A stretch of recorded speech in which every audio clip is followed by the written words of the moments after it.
ሰላም ውድ የቻናላችን ተከታታዮች፣ ዛሬ የምናየው በ1982 የተለቀቀውን ኮናን ዘ ባርባሪያን የተሰኘውን የአክሽን ፊልም ነው። ፊልሙ እስከ መጨረሻ እንድታዩት ጋበዝኳችሁ። መጀመሪያ ግን ቻናላችን ሰብስክራይብ ማድረግ እንዳትረሱ። ፊልሙ የሚጀምረው ከዘመናዊ ስልጣኔ በሺዎች የሚቆጠሩ ዓመታት በፊት በነበረው ሃይቦሪያን ዘመን ነው። አንድ የሲሜሪያን ጥርተኛ ለወጣት ልጁ ለኮናን የሰራውን ድንቅ ሰይፍ ሲያሳየው እናያለን። አንድ ሰው ወንዶችንም ሴቶችንም አውሬዎችንም ማመን እንደሌለበት፣ ነገር ግን ሰይፉን ብቻ ማመን እንደሚችል ያስረዳዋል። በሚቀጥለው ትዕይንት ኮናን ከሌሎች ልጆች ጋር በጫካው ሲዘዋወር የጠላት ቡድንን ያያል። በፍርሃት ተውጦም መንደርተኞቹን ለማስጠንቀቅ ወደ መንደሩ ይሮጣል። ነገር ግን የጠላት ወታደሮች ቀድመውት ይደርሳሉ። መንደርተኞቹን በጭካኔ መግደልና ቤቶቻቸውን ማቃጠል ይጀምራሉ። ጥቂቶቹ ብቻ ራሳቸውን ለመከላከልና ለመታገል ይሞክራሉ። የኮናን አባትም ከመንደርተኞቹ አንዱ ስለነበር በጀግንነት ሲታገል ይታያል። ነገር ግን አንድሬክሶር የተባለ የጠላት ሰው ከኋላው በመጣ ትልቅ መጥረቢያ ከኋላው ይመታዋል። በዛ ጊዜ የቆሰለው አንጥርተኛ ችግሩን ጨርሶ የጦር ውሾቹን ይለቅባቸዋል። ይህን ተከትሎ የጠላት ኃይል መሪ የሆነውን ቱልሳዶም የተባለ አንድ ጠንቋይ እናገኛለን። ኮናንን ለመከላከል ብላ በሰይፍ ልትመታው የሞከረችውን የኮናን እናት ሲቀርቧት ዶም በአይኑ መልክ ብቻ አስማቱ ይለቅባታል። ከዚያም አንገቷን ይቆርጣታል።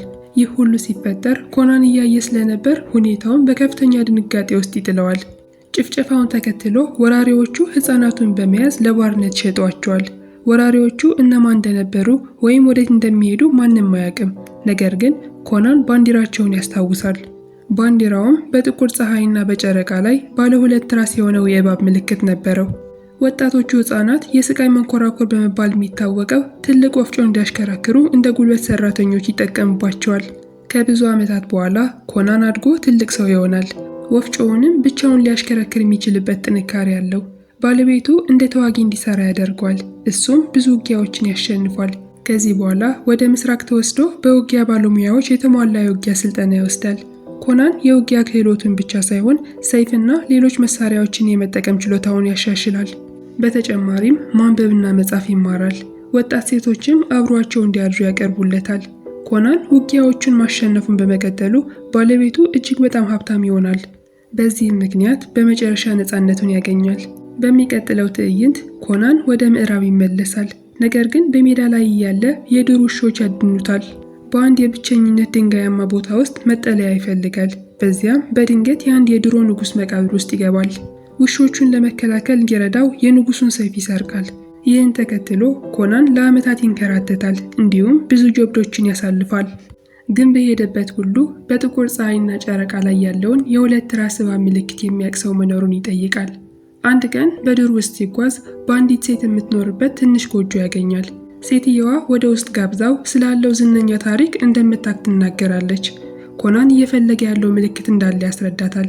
እርስ በራሳቸው የሚተያዩ ሁለት ራሶች ያሉት አንድ እባብ።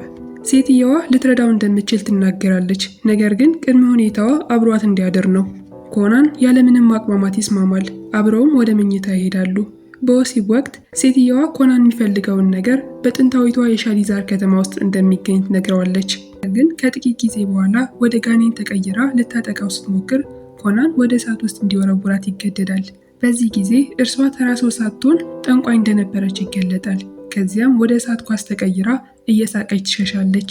በማግስቱ ኮናን ለመሄድ ሲዘጋጅ ከጠንቋይዋ ቤት ውጭ በሰንሰለት የታሰረ ሰው ያገኛል። ስሙ ሳቦታ ይባላል። እሱም የኢርካንያን ቀስተኞችና ሌባ የነበረ ሰው ነው። በስርቆቱ ምክንያት እንደ ቅጣት እዚያ ጥለውት እንደሄዱ ታወቀ። ኮናን ግን ነፃ ያወጣዋል። ከዛ በኋላ ሁለቱም በፍጥነት ጓደኛሞች ይሆናሉ። ከዚያም ስለ እባቡ ምልክትና ወደ ሻዲዛር ስለሚሄድበት እቅድ ይነግረዋል። ሱቦታይም ሌላ የተሻለ ነገር ስላላገኘ በጉዞው ላይ አብሮት ለመሄድ ያቀርባል። በሚቀጥለው ትዕይንት ሻዲዛር ይደርሳሉና አንድ አረጋዊ ሰው ስለ እንግዳው የእባብ ምልክት ይጠይቃሉ። አረጋዊውም ሰውም እባብን የሚያመልኩት አዲስ የአምልኮ ቡድን ወደ ተዘጋጀው የአካባቢ ቤተ መቅደስ የእባቦች ግንብ ይመራቸዋል። ሰውየው በተጨማሪም በዚያ ቦታ የእባብ ዓይን በመባል የሚታወቅ ግዙፍ ሩቢን ጨምሮ ታላቅ ሀብት እንደሚገኝበት ይገልጻል። ቆየት ብሎ ኮናን እና ሳቦታይ ወደ ቤተ መቅደሱ ለመውጣት ሲሞክሩ ቫሌሪያ የተባለች ሌላ ሌባ ያገኛሉ። ሁለቱም አንድ ላይ ሆነው ኃይላቸውን በማቀናጀት ሀብቱን ለመስረቅ ወደ ቤተ መቅደሱ ለመግባት ይወስናሉ። ይህን ተከትሎ ቫሌሪያ ግንቡን በመውጣት ሬክሶር ስርዓት እያከናወነ ያለውን የላይኛውን ፎቅ ትመለከታለች። እርሱም አንዲት ሴት ልብሷን አውልቃ ወደ እባብ ጉድጓድ እንድትወረወር እያሳመነ ነው። በዚህ መሃል ኮናንና ሱቦታይ የእባብ አይን ወደሚገኝበት ጉድጓድ ይደርሳሉ። ጉድጓዱም በአንድ ግዙፍ እባብ ይጠበቃል። ነገር ግን እባቡ በአሁኑ ሰዓት ስለተኛ ግዙፉን ሩቢን ጨምሮ የሚችሉትን ሁሉ ይሰርቃሉ። ከጥቂት ጊዜ በኋላ ኮናን ባለ 2 ራስ እባብ ምልክት ያለበትን ፔንዳንት ያገኛል። ይህም በትክክለኛው መንገድ ላይ እንዳለ ያረጋግጥለታል። እሱንም ይሰርቃል። ነገር ግን በዚህ ጊዜ እባቡ ይነቃል። ከዚያም በሁለቱ ወገኖች መካከል ገዳይ የሆነ ውጊያ ይካሄዳል። ነገር ግን በመጨረሻ ወንዶቹ ፍጥረቱን በመግደል ይሳካላቸዋል። በተመሳሳይ ጊዜ ሬክሶር እባቡን መሞቱን ሲያቅ በከፍተኛ ቁጣ ይነዳል። ወዲያውኑ ዘበኞቹን ሌቦቹን እንዲያሳድዱ ይልካቸዋል። ነገር ግን ጀግኖቻችን ምንም ጉዳት ሳይደርስባቸው ማምለጥ ችለዋል።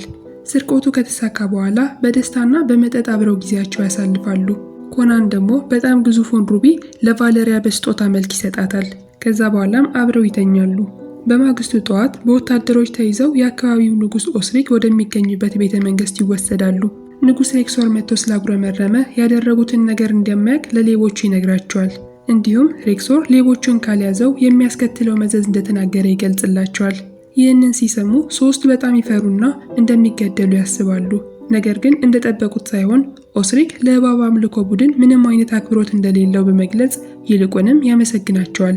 ንጉሱ ሴት ልጁ ያስሚን የአምልኮ ቡድኑን እንደተቀላቀለችና የሊቀ ካህኑ የቱልሳ ዱም ታማኝ ተከታይ እንደሆነች ያብራራል። በዚህ ቅጽበትም ዱምን ለማግባት የሴት ቤተ መቅደስ ወደሚባል ቦታ በመሄድ ላይ ነች። በመቀጠል ንጉሱ ኦስሪክ ለሶስቱ ሌቦች ስጦታዎችን ያዘንብላቸዋል። እንዲሁም ነገስታት እንዲሆኑ የሚያስችል በቂ ሀብት እንደሚሰጣቸውም ቃል ይገባላቸዋል። በምላሹ ግን ሴት ልጁን ከቱልሳ ዱም ግዛት እንዲያድኑለት ይፈልጋል። ከጥቂት ጊዜ በኋላ ኮናንና ቫለሪያ እንደገና የፍቅር ጊዜ ያሳልፋሉ። ለእርስ በራሳቸው ያላቸውን ፍቅር ይገልጻሉ።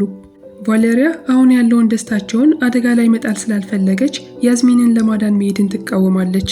ሀብታቸውን ተጠቅመው በደስታ መኖር እንዳለባቸውና የንጉሱን የኦስሪክ ችግር ለራሱ መተው እንዳለባቸው ትናገራለች። በዛ ሰዓት ኮናን ከእሷ ጋር የተስማማ ቢመስልም በአእምሮ ግን ዱሙን ለመበቀል ቆርጧል። በማግስቱ ጠዋት ከሌሎቹ ቀድሞ በመነሳት ብቻውን ወደ ጥምር ቤተ መቅደሱ ወይንም ቴምፕል ኦፍ ሴት ወደሚባለው ጉዞውን ይጀምራል። ከተወሰነ የእግር ጉዞ በኋላ አኪሮ የተባለ አሮጌ ጠንቋይ ወደሚጠበቅ የቅዱስ የድንጋይ ቦታዎች ይደርሳል። በፍጥነትም ጓደኛሞች ይሆናሉ። ሌሊቱንም ስለ ሕይወታቸው በማውራት ያሳልፋሉ። ኮናን ስላለው ተልዕኮ ይነግረዋል። ነገር ግን አኪሮ ዱም ከተራ ሰው በላይ እጅግ በጣም ኃይለኛ እንደሆነ ያስጠነቅቀዋል። በማግስቱ ኮናን ጉዞውን በመቀጠል ከጥምሩ ቤተ መቅደስ ውጭ ይደርሳል። አንድ ካህን አጥቅቶ ካወደቀው በኋላ የካህኑን ልብሱን ይሰርቃል። ከዚያም እንደ ካህን ተመስሎ ከሌሎች ጋር በመሆን ወደ ቤተ መቅደሱ ዘልቆ ይገባል። ይሁን እንጂ ብዙም ሳይቆይ አንዱ ካህን ከቤተ መቅደሱ የተሰረቀውን የእባብ ምልክት ያለበት ፔንዳንሲያ ይደርስበታል። ይህም የኮናን ማንነት በፍጥነት በማጋለጡ በዱም ፊት እንዲቀርቡ ያደርጋል። ዱም ኮናንን ያሰቃየዋል። እንዲሁም በቤተ መቅደሳቸው በመሰረቁና የተቀደሰውን እባባቸውን በመግደሉ ይገስጸዋል። በዛ ጊዜ ኮናንም ዝም አላለም። ወላጆቹን እንደገደሉና መንደሩንም እንዳወደሙ በመግለጽ ቁጣውን ይናገራል። ነገር ግን ዱም በወቅቱ ገና ወጣት እንደነበርና ክስተቱንም እንደማያስታውሰው ይመልስለታል። ከዚያም ኮናንን በጸጸት ዛፍ ላይ እንዲሰቅሉት፣ መስቀል ላይ እንዲያክሉት ለወታደሮቹ ያዛል። ይህን ተከትሎ ኮናን በጥንታዊው ዛፍ ላይ ተቸንክሮ በበረሃ ውስጥ ይተዋል። ኮናን በዛፉ ላይ ሆኖ በቅርቡ እንደሚሞት ያስባል። ነገር ግን ከጥቂት ቀናት በኋላ እሱ ቦታ ይደርስለታል። ቫለሪያም ብዙም ሳትቆይ ታገኘዋለች። ከሚስማሮቹ ነፃ ወጥተውም ወደ አኪሮ ጎጆ ይወስዱታል። ኮናን በዚህ ጊዜ ሊሞት ጥቂት ቀርቶት ስለነበር አኪሮ እርሱን ለመፈወስ የከርሰ ምድር መናፍስትን ይጠራል። መናፍስቱ ከፍተኛ ዋጋ እንደሚጠይቁ ያስጠነቅቃል። ነገር ግን ቫለሪያ የምትወደውን ሰው ለማዳን ማንኛውም ዋጋ ለመክፈል ፈቃደኛ ነች። ከዚያም አኪሮ ብዙ ቀናትን በስርዓቶች በማሳለፍ በኮናን አካል ላይ የተለያዩ ቅርጾችን ይስላል። ከጥቂት ቀናት በኋላ ኮናን ሙሉ በሙሉ አገግሞ ከእንቅልፉ ይነቃል። ቫለሪያ እርሱ በሕይወት መኖሩን ስታይ በስሜት ትዋጣለች። እንዲሁም ከሞት በኋላ ባለውም ዓለም እንኳን ብትመለስ ሁልጊዜ ከጎኑ እንደምትሆን ቃል ትገባለች። በመቀጠል ሶስቱ ጓደኛሞች ያስሚንን ለማዳንና ዱሙን ለመግደል ወደ ተራራው ለመመለስ ይወስናሉ። ሰውነታቸውንም በጦረኞች የካሜራ ቀለሞች ይለብሳሉ። ዘበኞቹን በጸጥታ እየገደሉ ከኋላ በር በኩል ወደ ቤተ መቅደሱ ይገባሉ። በውስጥም የአምልኮ ቡድኑ አባላት በመሪዎች እንዲበሉ የሚወስዱትን የሰው በላ መታረጃ ቤት ያገኛሉ። ከዚያም ወደ ዙፋኑ ክፍል እስኪደርሱ ድረስ ወደፊት ይገሰግሳሉ። በዚያም ያዝሚን በዱም እግር ስር ተንበርክካ ያገኟታል። ከጥቂት ጊዜ በኋላ ዱም የኃይሉንና የረጅም ዕድሜውን ምስጢር ይገልጻል። እርሱ ሰው ሳይሆን የዲያብሎስ ልጅ የሆነ ግማሽ አምላክ እንደሆነ ይገለጣል። መንጋጋው ወደፊት መዘርጋት ይጀምራል። እጆቹም ባለባበሱ ስር ይጠፋሉ። ከጥቂት ሰከንዶች በኋላ ባልታሰበ ሁኔታ ወደ ግዙፍ እባብ ይለወጣል። ይህን ሲመለከቱ ሦስቱ ጥቃት ይሰነዝራሉ፣ የዱምን ተከታዮችንም ይገድላሉ። በመጨረሻም ያዝሚንን በኃይል ይዘው መውጣት ይሳካላቸዋል። ከዚያም በፈረሶቻቸው ላይ ተጭነው ከተረገመው ቦታ ያመልጣሉ። ነገር ግን ከጥቂት ጊዜ በኋላ ዱም በዚህ ጊዜ በሰው መልክ ይገለጣል። በጣም በሚያስደንቅ ቀስትም ይተኩሱባቸዋል። በሕይወት ያለ መርዛማ እባብ ከተሰራ ቀስት ጋር ተመልሰው ወደ ቤተ መቅደሱ ከመሮጡ በፊት ደጋግሞ ይተኩስባቸዋል። ቀስቱ ቫሌሪያን በጎኗ ይወጋትና ለሞት የሚዳርግ ጉዳት ይደርስባታል። ኮናን እና ሱቦታይ ከፈረሷ ላይ አውርደው ሊያድኗት ይሞክራሉ። ነገር ግን ጊዜው ዘግይቶ ነበር። በሕይወቷ የመጨረሻ ደቂቃዎች ለእርሱ ሕይወት ዋጋ ከፍላለሁ ብላ የገባችውን ቃል አሁን እንደፈጸመች ትነግረዋለች። ከዚያም ከጉዳቷ የተነሳ ከመሞቷ በፊት የመጨረሻውን ጊዜ ትስመዋለች። በሚቀጥለው ትዕይንት ኮናን የቫሌሪያን አስክሬን ያቃጥላል። እንዲሁም ለእሷ የሚመጥን የባርባሪያን የቀብር ስነ ስርዓት ያደርግላታል። በሌላ በኩል በአቅራቢያው ባለው ድንጋይ ላይ የታሰረችው ያዝሚን ዱም እሳቱን አይቶ እንደሚመጣ በመግለጽ ትሳለቅበታለች።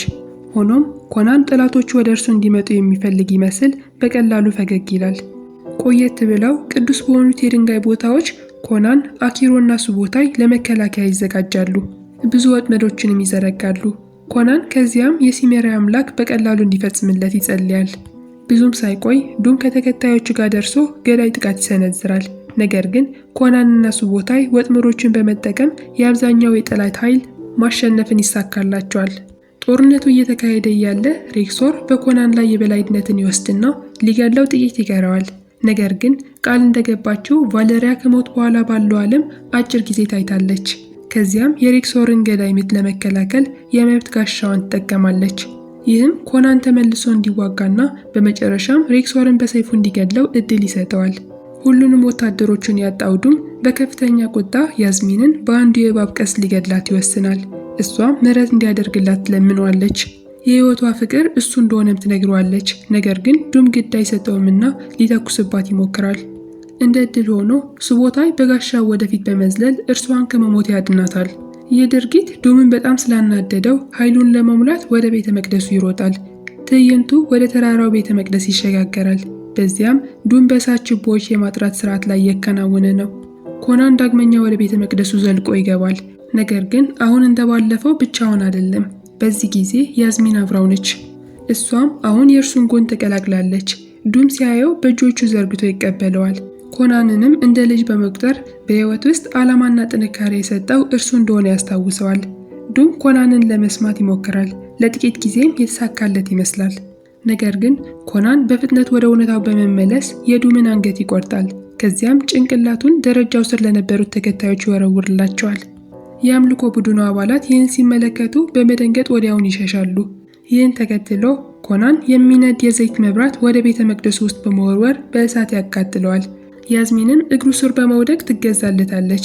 እርሱም ወደ አባቷ ይወስዳታል። ፊልሙ ሲያልቅ በጣም አርጅቶ በዙፋን ላይ የተቀመጠውን ኮናንን እናያለን። አኪሮ በድምፅ ትረካ ኮናን ዙፋኑን አግኝቶ ንጉሥ ከመሆኑ በፊት ብዙ ጀብዶችን እንዳሳለፈ ያብራራል። ይህንን ትርኢት እያየንም ፊልሙ ያልቃል። ስለ ኮናን ዘ ባርባሪያን የነበረን ፊልም ሪካፕ ይህንን ይመስላል። እናንተስ ስለ ፊልሙ ምን ታስባላችሁ? አስተያየታችሁ በኮሜንት ላይ ጻፉልን። እንደዚህ ያሉ ተጨማሪ ቪዲዮዎችን ለማግኘት ቻናሉን ሳብስክራይብ ያደርጉ፣ የደወል ምልክቱንም ይጫኑ። ስለተመለከታችሁኝ አመሰግናለሁ።